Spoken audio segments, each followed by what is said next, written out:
listening to the Motherhood Experience, a podcast where you are part of the conversation with moms, for moms, and by moms.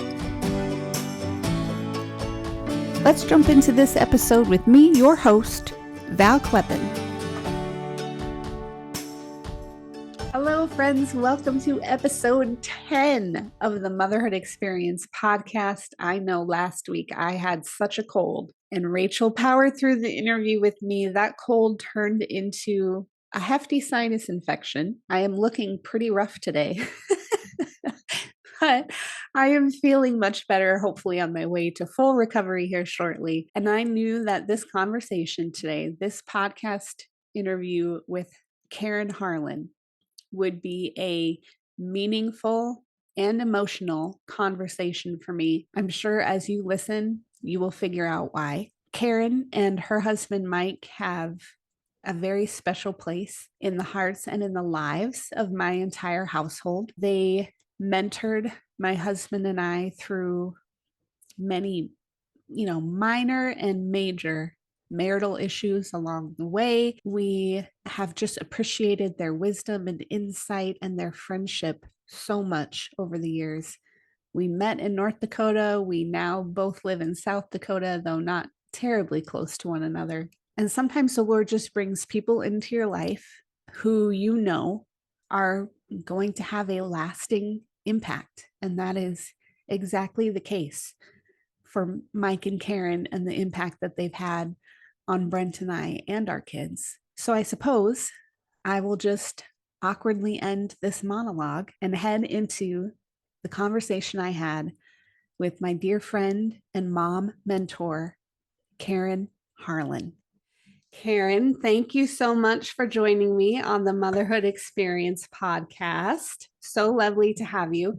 I'm going to get to the story of our connection a little bit later. But first, I wanted you to share what stage of motherhood you're in, share about your kids a little bit. Okay. I would say I'm in kind of not the end stage, maybe the middle stage of motherhood. My oldest is 46, and then I have a 44-year-old and a 39-year-old, and my oldest grandchild is 21. And is your oldest 21 to 6? Is your oldest grandchild the one living with you currently? Nope. I have an 18-year-old living with us. Okay. Yes. Okay. So you're kind of cycling around in the motherhood stage. I am. A little bit, repeating again. Yes. So when you started having kids, you and Mike started a family. Where were you living at the time when your family started? We were in Fargo, North Dakota. Okay. So one thing that I know about you and your family is you moved a lot. A few times. Yes, we did. And so was that because of Mike's work? Yes. After we got married and our first child was born, we decided to move to Minnesota. And he was working in town in Barnesville, Minnesota. And then he was commuting to Fergus Falls. So some of our moves were coordinated with jobs, definitely. And I had actually grown up a little bit moving in North Dakota with my dad's job too. So yeah. That's right.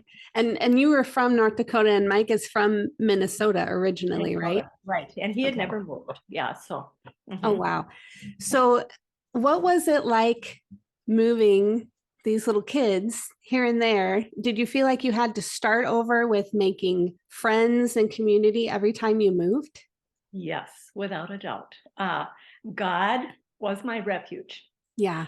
And when you move to a new town, I thought it always took between a year and 2 years to acclimate. One of our moves was 4 months, but God, in His graciousness, brought us some friends just in that 4-month period that we spent Thanksgiving with, and we were attending a church. And I didn't know we'd be moving in 4 months again, but yeah. And then we lived in, I would say, the coldest part of Minnesota and North Dakota. I would agree with that. Oh dear. So how did the kids adjust every time you had to move? They adjusted quite well, I'd say. We didn't have. I've got to think here. When we moved to South Dakota, our youngest was 4, so I just had 2 kids most of the time, and she probably wouldn't have a lot of memories back up in Grand Forks, North Dakota. Mm-hmm. But we got involved in churches right away. Mm-hmm. So the kids were in, Sunday school, different things like that. I was in Bible study. I hauled the kids everywhere. And I can remember I was determined to meet some people with skin on. Um, when we rented, we couldn't find a place to live when we moved to Crookston. And so we finally found a house to rent out in the country. And it was my dream to be, on an acreage, on a farm with a huge garden. And so I was I was out in the country 6 miles from town with no vehicle. And the radio was my connection during the week to civilization. And then when spring came, I took the red wagon out, and our neighbor was, I think, maybe a mile away. I piled those kids in the wagon, blankets, hats on, and I thought, I'm going to go introduce myself to the neighbor. And she had kids. It was wonderful, so we really did meet people with kids, older people in all of our moves. And I knew that God would make me stronger, but I had to invest in putting myself out there a little bit too, because I knew that sitting in my kitchen with a cup of coffee, I wasn't going to have, a best friend maybe land on my doorstep, but that has happened too. you have so you have so many wonderful stories of, like you said, just kind of coping and dealing with all of the moves and just the people that the Lord put in front of you at different times Mhm. in each of those different places. Every one of those places was special in its own right. I would love to hear about how you have grown children now, grown grandchildren even now. What is it like seeing your kids parent? It Sometimes I have to pause and shut my mouth and train myself. I'm surprised to hear you say that, actually. I really am. Oh, but overall, it's been an absolute joy because I've watched my kids invest in their children. And I think to myself, oh, they are doing a wonderful job, a wonderful job. And they have had I get phone calls mostly from daughters, from my son too, but the daughters have tears. Yeah.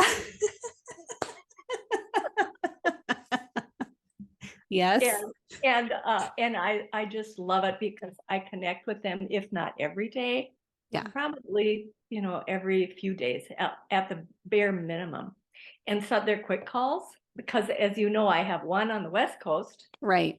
and one in a different state, and then a Right. son up in North Dakota. Yeah. Yeah, yeah, we keep connected.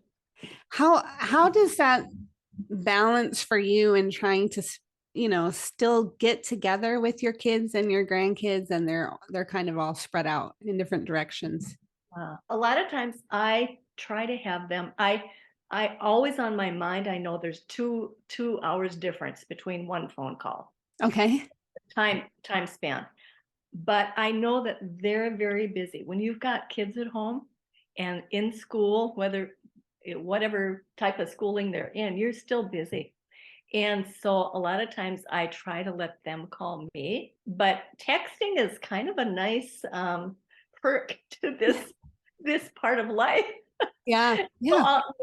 if I need to text them quick or have a question, I know they can get back to me at their, when it's easiest for them. Right. And yeah, so yeah, we have, as kids have gotten married, we have had to try to work every other Christmas or Thanksgiving, so that way we have a better possibility of all of us being together. Although sometimes the road conditions up here and the weather doesn't always work out, but Yes, I do yeah, know. we make an effort. Yeah. We make an effort. So Uh, what were some of the favorite memory making things you did with your kids as they were growing up? I don't think TV even came in when we were up, when the kids were young. We just had, I don't even know if we had an antenna on the house, but the radio came in. And years ago, there were programs called Adventures in Odyssey, I think it was, Yep, from yep. Focus. And that was on maybe Saturday morning. And so we would turn the radio on and listen to that and talk about it. And then another thing we did was camping, because camping was cheap. And we camped in Minnesota, North Dakota, and South Dakota. And one trip we had, I remember we were out in the Black Hills and had our tent all up and everything. And the kids loved to sit around a campfire with marshmallows. And a storm was coming through. We were all in the tent, all in our sleeping bags, and it was raining and pouring like you wouldn't believe, and cold. And one by one, we had a Honda Accord with 5 of us, and one by one, including my husband, went to the car. And I was there with little Rachel, and she was sitting, or not sitting, laying on her sleeping bag. And the water was just coming up in the tent. I mean, filling the tent, and her lips were turning blue. I think we better go out to the car now. So that's a memory. And camping, trips to grandparents, trips to the farm, and gardening, and it's so many fun things. Yeah, that we Yeah. did with.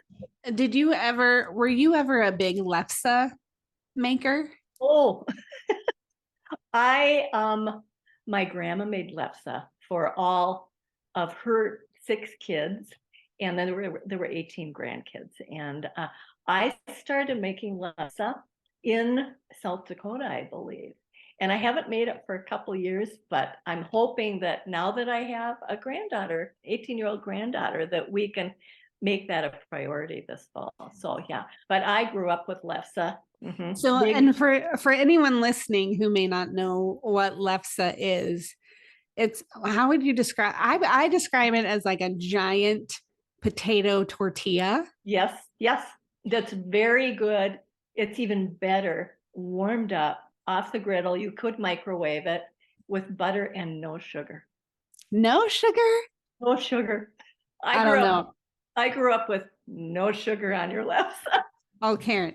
See, and I never knew what Lefse was until I met my husband, Uh-huh. who's part German and part Norwegian. So I Yeah, kind of got the best of both of those worlds. But yeah.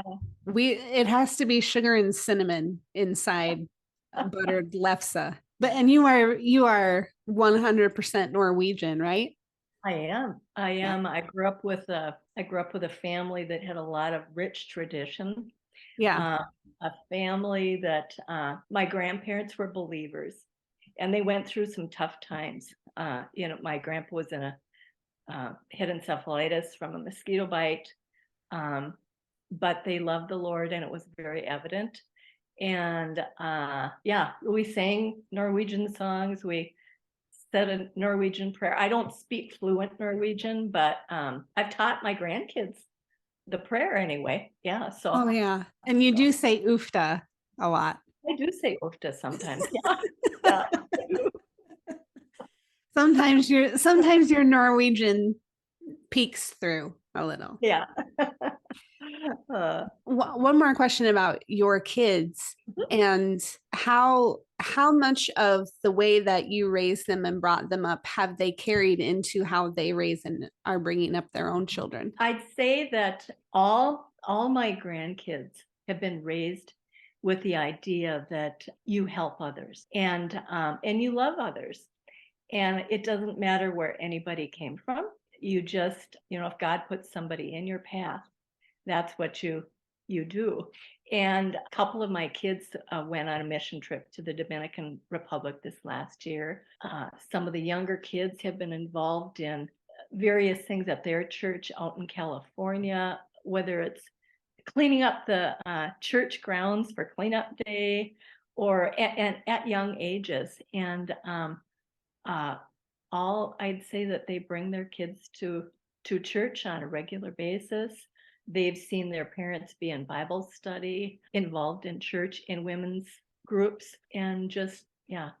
So I've been very, very fortunate to see some of my grandkids have a heart for other people and love other people. My grandson just went out of his way for another young guy who didn't have transportation. He drove to Nebraska to pick him up and brought him back so he could go on a camping trip because he didn't have a vehicle. And they have all, another grandson has a real heart for older people.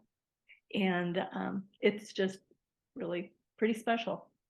Yeah, that is very sweet. Would you say, is it fair to say that after your kids were grown and you and Mike went from Grand Forks to Fargo, I think. Yes. I think I have that right. But is it fair to say that you kind of Or Grand Forks to Watertown, then up to Fargo. Oh, okay. Yeah. Okay. So is it safe to say that you kind of adopted other young adults into the fold of your household? Maybe not as like a family, but under your care and mentorship. Would that be fair to say? A little bit. We love all ages of people, our kids and young adults. We started out kind of, I shouldn't say by accident, because God knew it was going to happen. When we were in Crookston, we had just moved there and had been invited to a Christmas party. And at the church we ended up going to, somebody approached us and said that, do you enjoy working with youth? And we'd never done that before. Well, yeah, our kids were little. And so it kind of started out, we became the next week, we became the youth leaders at church. For 4 years, we were the youth leaders, and our kids came to our youth group with us because we didn't really have another place to put them. Oh my goodness. We didn't spend money on a babysitter. So, and then when we came here, our house was, I worked with youth again, and our house was kind of an open, we'd have, people here a lot. And when we moved up to Fargo, we got involved in Salem and loved being a part of adult Sunday school and having, those times, sometimes I think I would love to go to Itasca again and have all of these young adults, yeah, meet up again. Those wonderful, wonderful times. And I am not I've always been kind of felt I'm not a great cook like my mom is. That I kind of stress about, oh no, we're going to have a group of people here at my house this week again, or every week. What am I going to make? And so I finally got to the point where popcorn and store-bought cookies were fine. Yes. People just want fellowship. Fellowship is where, whether it's just coffee and soda, whatever. Yeah. Yeah. So I don't know if you remember this, but I still remember the first time that I met you. And it was, oh goodness, probably I'm going to say the fall or even maybe winter of 2009, maybe January of 2010. I don't think it was January because I think I was barely pregnant with Haley. And there was some video series that the church was doing. I barely remember it. I remember it being something about truth or like the perception of truth or something. Yes. And after this video series, we kind of like split off into small groups, and Brent and I ended up in your and Mike's group, and Pastor Mike just kind of delegated, like, by the way, Mike, you're going to lead this group. And I was like, I I remember. never, I had Yeah. never met you before, and all of a sudden, Pastor Mike is delegating that Mike is going to lead the group, and I was like, and then come to find out you had a long history with Pastor Mike. But that was the first time that Brent and I met you, and I just remember going away from that saying, like, that couple was so sweet. They were just so hospitable, really fostered great conversation. And I was mostly just thinking about being pregnant and sitting in this uncomfortable chair, and not, it was too hot and then it was too cold. But Oh, after that, we really decided that we wanted to pursue spending more time with you. And then you became really involved in kind of the young adult fellowship, which is another funny story because Pastor Mike kind of just forced me and Brent into this young adult fellowship thing because we were not that young. But I got pregnant with Haley when I was 29, 28. I had her when I was 29. So we had young kids, so we could still kind of pass as the young marrieds. But we we just got to know you and Mike even more. And you really mentored us, whether or not you realized that you did. But it just always felt comfortable being in your home and in your company. And Mike and Brent have a very similar, sarcastic, deadpan yes. sense of humor. And I remember, I mean, I was married to Brent and I couldn't tell when he was joking or being serious. And Mike was the exact same. And I would have to look at Brent and say, like, is he joking or is he being serious? And most of the time, Brent was like, he's joking. But very, Oh, very much the same. And then when we got pregnant the second time, I told Brent, I said, I know what we're going to name our child, whether it's a girl or a boy. Here I go. Whether it's a girl or a boy, we're going to name our child Harlan. And if it's a boy, we'll spell it like your last name. And if it's a girl, we'll just change the spelling a little bit. And I remember there was it was a membership meeting. We finally, after 5 years, decided to become members at that church. And Mike was an elder. And so he was in the meeting with us. And as we left, I think he asked us if we knew what we were having, or I don't remember where in the pregnancy I was at that point. But I said, when you find out what we name the baby, I don't want you to get a big head. And he was like, are you naming it Michael? And I said, just wait. And then she was stillborn, but you and Mike were some of the first people in that hospital room, some of the first people that Brent called to say, we've lost her. And I always lamented, like, that you never got to bounce your namesake on your knee. But also, I don't regret it or lament it at all, because we still have a daughter named Harlan. We still have the dearest relationship with you and Mike. And maybe you didn't get to bounce her on your knee, but you will one day. yes. And there are people that you meet and you just know right away that these are people who are you're just going to hold them close in the folds of your heart. And that's what you and Mike have been to us. And all these years, I think it's funny also that we met in North Dakota and we were both North Dakotans when we met. And now we're both South Dakotans. You, again, like, for you've been a South Dakotan multiple times. Yes. Yes. Oh, Us for the first time. But dear, dear friends. And like I don't, stepdaughter is not the right word, but you have been just a dear part of our life, you and Brent. And it's been wonderful.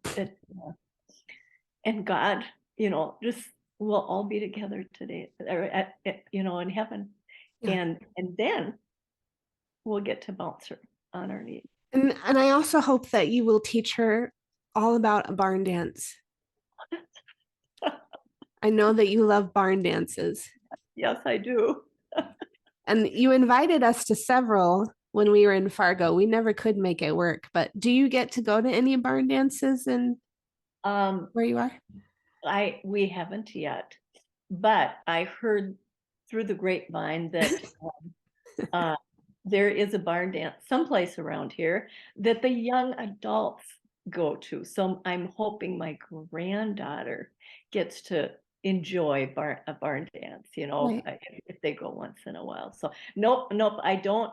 The closest I get to dancing is if if I turn a couple really good uh, stations on real loud and dance in my kitchen.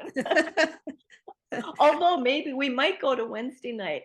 The senior citizens has a dance on Wednesdays, and I keep telling myself we need to go to that. Yeah. Yeah.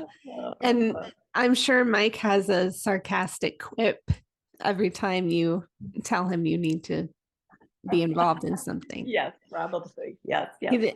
It is really something to get Mike and Brent together, and it's like a ping pong of sarcastic remarks met with like really thoughtful deep conversation met with sarcasm, met like it's just a ping pong match back and forth. You never know Yes, yes. where it's going to go.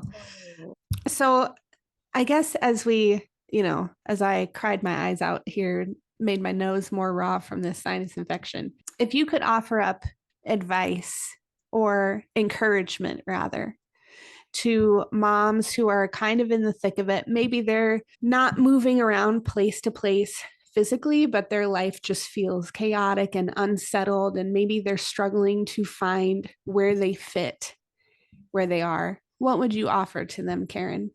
I'd say that some weeks, some days are going to be harder than other days. But God, if you're a believer, God has you in the palm of his hand. And although it's not always fun to go through hard things, he has gone before us. And I would tell a young mom or even a mom with teenagers to get their sleep, stay in the word, Yes.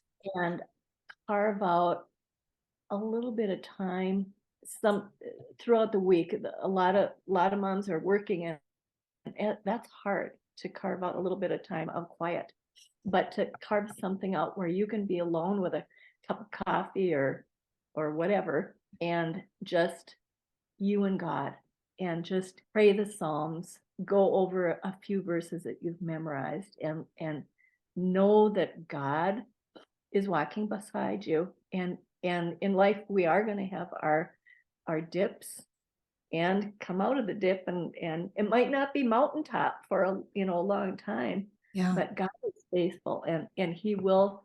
In every town and state we've lived in, there were always godly people that brought us into our circle without fail, without fail. Be involved in a church. Have you don't you need to have one person that you can trust in a church or Bible study, that you can get together with, or call up and say, I need prayer today. Would you pray this for me? And don't get caught up and I do, and I believe me, I've done it before, and it's like it's not good. You're thinking, oh, years ahead or months ahead. What if this happens? What if that happens? You can't let or at least if you're dwelling on something, let it only be for 5 minutes or a minute, and then get out of there and Yeah. be in the day that you're in and the week that you're in. Yeah. And one thing I remember 2 times going through. Oh, now I'm not going to remember the name of it. It was Blackaby, Experiencing God. That was a wonderful, wonderful study to go through, because it made me realize that every person I came in contact with, and that included my husband and my kids, was that moment was there for a purpose, and that day was there for a purpose. And I needed to, if my house is a little messy, that's so be it. And people are the only thing, our kids, our grandkids, our neighbors are the only thing that have souls. And that's what's important, not your yard, your house, any of those things. And so I guess just for a young mom, just to have a friend, be in prayer, take a little time out for yourself, and know that God is for us. He's not against us. Yes. Yes. Uh-huh. And I love that so much. And I also will tie that to what you said earlier, which is popcorn and store-bought cookies do the trick. Yes. I mean, you can have that friend with just those two things. Yes. Oh, I love that. And I guess I would just also encourage the listeners now that maybe if you're in kind of an in-between place, or if you're struggling to find your fit, that's exactly what this podcast is here for, just to give a voice to stories of other moms where you can pull up a chair and you can listen and you can sit with us until you find your people where you are. And Karen, I love you dearly, you and Mike both. Thank you for agreeing to be a guest on the Motherhood Experience. I hope it was encouraging for you, even though I snotted my way through the second half of it. It was very encouraging. I wish we'd live a little closer, and you are dear to us. And I hope we make it out west sometime, because I Yeah, would love come visit to our come out. hilltop homestead anytime. Tell Mike I promise him I will not put him to work out here. He'd want to work. Yeah, probably. Oh, all right, lady. Well, thank you so much. Okay, love you, and have a good fall. Yes. Thank you so much for joining us on today's episode of the Motherhood Experience podcast. To join our exclusive TME community, head over to themotherhoodexperience.com/learn more. Be sure to follow the Motherhood Experience on Facebook or Instagram, and please leave us a 5-star review wherever you listen to podcasts. If you're watching on YouTube, leave us a comment below, and we'll catch you next time.